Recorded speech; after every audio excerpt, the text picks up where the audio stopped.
Potres z magnitudo 6,5 po Richterjevi lestvici je stresel pacifiško obalo Kostarike v neposredni bližini glavnega mesta San Jose. Posnetki prestrašenih domačinov prikazujejo tresenje in padanje pohištva. Stene hiš so popokale, o smrtnih žrtvah ali večji škodi ne poročajo.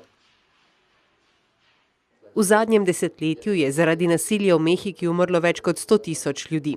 Prav tako pa jih je več kot 30.000 takšnih, ki so izginili v sumljivih okoliščinah in nihče ne ve, kje so.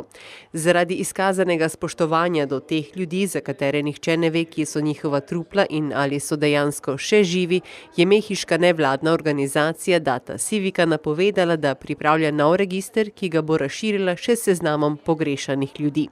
Lansko leto je bilo v nasilju zaradi drog ubitih 23.000 ljudi. Nasilje se vsako leto stopnjuje, saj v državi delujejo močni karteli na področju razpečevanja in dostave drog. Karteli so tisti, ki odločajo o tem, ali bo nekdo živel, umrl ali pa bo ostal samo pogrešan.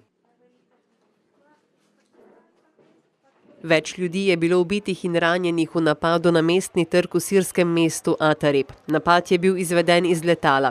Eden izmed prebivalcev je bil priča, da naj bi rusko letalo Sukhoi Jet izvedlo napad na mesto in ljudi. Še vedno si prizadevajo izpod ruševin potegniti preživele, ki kličejo na pomoč. Iranska banka krvi je na prebivalce naslovila prošnjo za donacijo večjih količin krvi, saj so zaloge zaradi potresa pošle. Teheranski center za transfuzijo krvi je pozval, da naj darujejo kri tisti, ki imajo negativno krvno skupino. Primanjkuje krvna skupina nič negativna. Poročajo o več kot 400 mrtvih in več kot 6.000 ranjenih ljudi. Oblasti opozarjajo, da bo število žrtev še naraslo, saj še vedno potekajo reševalne akcije. Tresenje tal v Iranu je dokaj pogost pojav, saj le-ta leži na glavnih tektonskih prelomnicah. Mednarodna razstava Van Gogh Alive je odprla svoja vrata v Atenah, kjer želijo prekiniti tradicionalni način gledanja umetnosti. V veliki temni komori obiskovalce obkroža več kot 3000 umetnin Van Gogha, ki so projecirane na velikanske zaslone, stene, tla in stebre. Med opazovanjem živih umetnin pa lahko prisluhnete tudi odlični glasbi.